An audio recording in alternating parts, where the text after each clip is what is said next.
Soyez les bienvenus dans cette seconde partie de Demain à la Une. Coup de projecteur sur le prochain sommet du G5 Sahel. Il se tiendra mardi prochain à Ouagadougou, au Burkina Faso, puisque c'est au tour du président Kaboré de prendre les rênes de l'organisation pour les 12 prochains mois.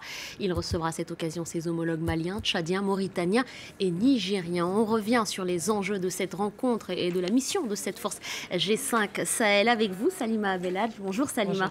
Vous venez tout droit de l'équipe du Journal de l'Afrique. Merci d'être avec nous sur ce plateau. Puis on a aussi plaisir à vous recevoir, Hassan Diop. Bonjour. Bonjour. Merci d'être là, notre confrère de RFI, Service Afrique. Salima, on va d'abord revenir sur le lieu choisi pour la tenue de ce sommet. Enfin plutôt c'est cohérent puisque dans la mesure où c'est le Burkina Faso qui reprend les commandes de l'organisation, le Burkina Faso qui a été frappé à plusieurs reprises par des attaques ces dernières semaines, ces derniers jours encore. Oui, ces derniers jours encore, vous le disiez, donc c'est la présidence tournante et c'est vrai que symboliquement c'est assez fort puisque le Burkina, rien que la semaine dernière, a été frappé en début de semaine par 2 attaques dans le nord en fait. C'est vraiment le nord du pays qui est aux mains quasiment des groupes terroristes. Il y a eu 4 soldats burkinabés tués dans la commune de Nassumbu. Il y a eu 10 villageois tués toujours dans le nord. Donc ces derniers mois, ces dernières semaines, le Burkina Faso est le pays, avec le Mali, c'est vrai, où il y a encore des attaques perpétuelles, qui paye un très lourd tribut dans ces attaques terroristes au Sahel. Donc on va voir ce qui va être décidé, ce qui va être annoncé lors de ce G5 à Ouagadougou. Ce qu'on sait, c'est que normalement devrait être annoncée la reprise des opérations du G5 Sahel, puisqu'elles ont été mises à l'arrêt depuis l'attaque du quartier général de la force G5 Sahel, c'était en juin dernier, à Sévaré. Donc elles devraient reprendre en début d'année. C'est ce qu'avait annoncé en tout cas le chef de l'état-major de l'armée française. C'est ce qui devrait être annoncé lors de cette réunion à Ouagadougou. Et puis, le nerf de la guerre, si je peux m'exprimer ainsi, c'est toujours le financement de cette force. Comment les soutiens de cette force G5 Sahel vont mettre la main à la poche pour soutenir une véritable force pour contrer le terrorisme dans le Sahel. Et on va revenir justement à la question du financement. Vous faites bien de l'évoquer, Salima.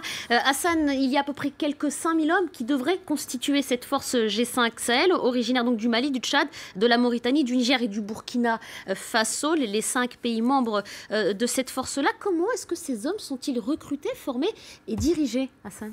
Alors, je pense qu'il faut rappeler également que la force du G5 Sahel est un volet, et le volet sécuritaire, d'un programme global qui s'appelle G5 Sahel, qui a été lancé en 2014, qui englobe à la fois un programme de développement et un volet sécuritaire. Le volet sécuritaire, le volet militaire, a été lancé en juillet 2017.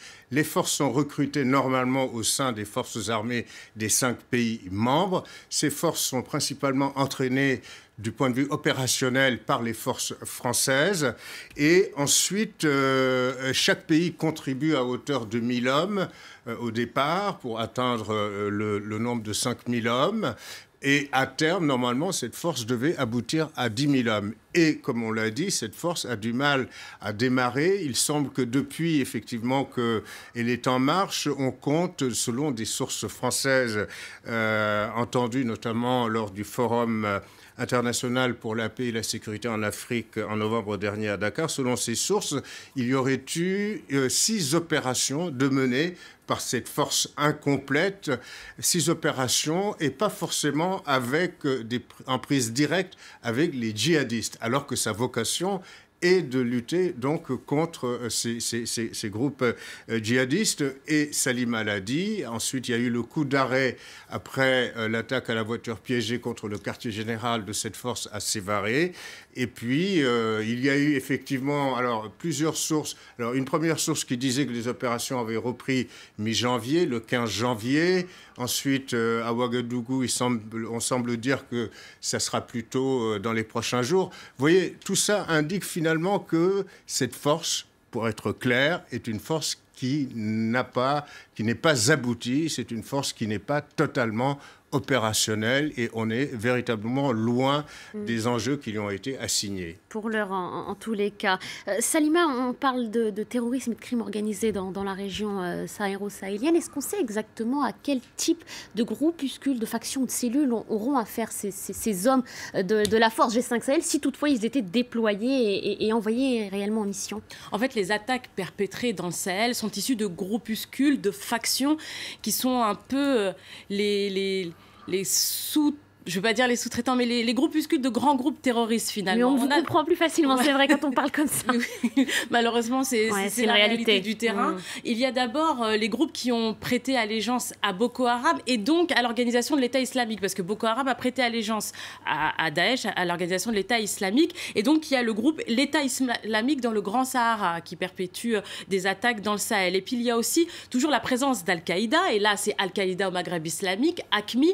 Et dans AQMI, il y a aussi les groupuscules, il y a les Maliens dans le Sardine et les Algériens d'Al-Morabitoun. Et puis, il y a aussi des groupes identitaires. On sait qu'il y a des attaques perpétrées par les Touaregs, notamment au nord Mali, par le MNLA, le mouvement de libération de l'Azawad, qui en plus réclame l'autonomie du nord Mali. Il y a aussi des factions terroristes, justement, qui s'en prennent à la communauté Peul, beaucoup aussi dans le Sahel. Donc voilà à peu près les trois grands groupuscules, on va dire, qui perpétuent des attaques au Sahel. Pour être complet, il faut surtout citer aussi ce fameux groupe du JNIM. Et le JNIM. Le JNIM, qui est dirigé, qui est une sorte de holding terroriste d'émanation Al-Qaïda, qui est dirigé par Iyad al-Rali. Iyad al-Rali, qui à l'époque était d'abord un chef touareg malien, qui était séparatiste, qui voulait l'indépendance du nord Mali, et puis qui ensuite avait participé à ce fameux raid auquel la France avait mis un coup d'arrêt, ce fameux raid en direction de Bamako, à partir du nord Mali. Et donc, ce Iyad al-Rali, rappelons-le, dans ses rapports, notamment avec le Burkina Faso, à l'époque de Blaise Compaoré, était quelqu'un qui était familier à Ouagadougou. Il était très lié également à ce fameux monsieur Chafik, qui était l'un des intermédiaires entre Blaise Compaoré et les groupes factieux, il faut dire le mot, groupes factieux maliens, souvent touaregs, qui ensuite deviendront des groupes djihadistes. À l'époque, Blaise Compaoré, avant qu'il ne soit chassé du pouvoir, était, on se souvient, le médiateur entre le gouvernement central de Bamako et les groupes séparatistes du Nord, y compris ceux qui deviendront ces fameux groupes terroristes. On va en venir à la question du financement. C'est ce que vous disiez, Salima, tout à l'heure, le nerf de la guerre. La communauté internationale s'est, semble-t-il, engagée à verser plus de 400 millions d'euros aux éléments de cette force. Où est-ce qu'on en est? La promesse a été tenue? Il y a des étapes plus généreuses d'autres, peut-être? Il y a eu des engagements à hauteur de plus de 400 millions, mais simplement, d'après un rapport qui date de novembre dernier, un rapport de l'ONU, seulement la moitié de ces engagements a été tenue. Il faut savoir que souvent on fait de grosses promesses à l'échelon international et la moitié des promesses, et même parfois beaucoup moins, est tenue. Et donc il faut effectivement s'alarmer. Et tant que ces moyens ne seront pas réunis, il n'y aura pas d'équipement, il n'y aura pas de logistique, il n'y aura pas les moyens véritablement d'une force pour rendre cohérente cette force, pour solidifier un commandement commun, lui trouver un langage commun, une direction commune et forte, etc. Donc effectivement, le grand souci de cette force, c'est l'argent. Or, et au départ, cette force qui a été parrainée par la France, tout comme globalement le G5 Sahel, on avait demandé l'aval du Conseil de sécurité de l'ONU. Or, le Royaume-Uni et les États-Unis s'y étaient opposés pour des raisons multiples, ce qui fait que d'ores et déjà, il y avait déjà un gap, des difficultés à réunir des fonds parce qu'il n'y avait pas le label des Nations Unies, parce que les Nations Unies ne pouvaient pas mettre à contribution ces États membres pour financer cette force. N'oublions pas que les Nations Unies disposent déjà d'une force de maintien de la paix au Mali. Mais est-ce qu'il n'y a pas une contradiction justement avec le constat que vous venez de faire Hassan. Et cette urgence, dans tous les cas, on le dit, on le martèle qu'il faut absolument sécuriser cette région.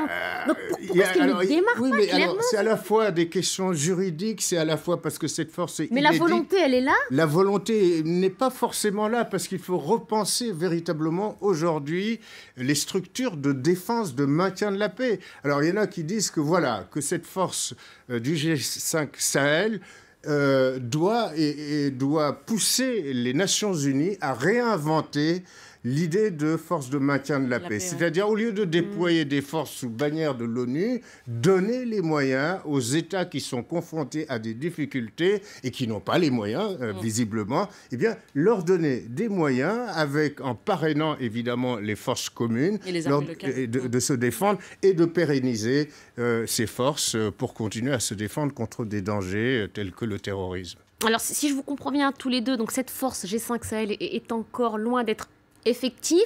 Il y a une force française sur place, les hommes Barkhane, les hommes de cette unité-là.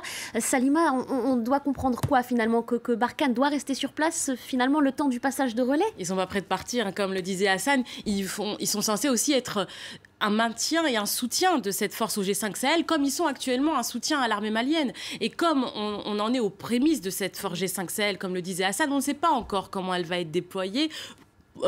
Pendant combien de temps elle va être déployée. C'est vrai qu'on parle de 5000 hommes, mais à un moment donné, il faudra peut-être penser plus aussi, parce que l'urgence est là aussi au Sahel. Les attaques, c'est quasiment tous les jours qu'on en parle dans nos journaux, sur France 24, sur RFI. Donc, elle est loin de partir. Et puis, il faut dire que quand même, la force Barkhane, c'est l'opération extérieure de la France la plus importante aujourd'hui dans le monde. Cette présence de l'armée française est la plus importante. Et puis, il faut rappeler, alors c'était sous un autre gouvernement, mais qu'on avait reproché aux Français d'être partis trop tôt de Centrafrique et que la force Sangaré s'était retirée trop tôt d'un pays qui n'est toujours pas stabilisé. Aujourd'hui, la force Barkhane présente au Mali et dans un Mali qui n'est toujours pas sécurisé, où en plus les attaques se sont déplacées. Le nord est visé aujourd'hui, les attaques se concentrent au centre justement du pays. Donc le Sahel est loin d'être sorti d'affaire et je crois que Barkhane a encore de longs jours de présence dans le Sahel. Alors que la France a des problèmes budgétaires, y compris des problèmes budgétaires au sein de l'armée. Et ce sera le mot de la fin. Merci beaucoup Hassan Diop, merci Salima Medhadj, merci à vous. C'est la fin de cette émission. Reste avec nous sur France 24 pour la suite des programmes.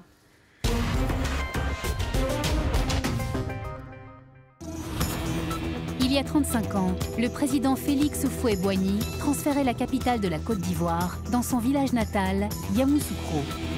D'immenses chantiers ont été lancés pour le transformer en ville moderne. Aéroport international, institut polytechnique, palais présidentiel et surtout, le plus grand lieu de culte chrétien du monde. Mais le transfert des institutions n'a jamais eu lieu et peu d'Ivoiriens s'y sont installés. France 24 vous propose un état des lieux de cette capitale abandonnée. Billet retour dans une des capitales les plus méconnues au monde, c'est sur France 24 et France24.com.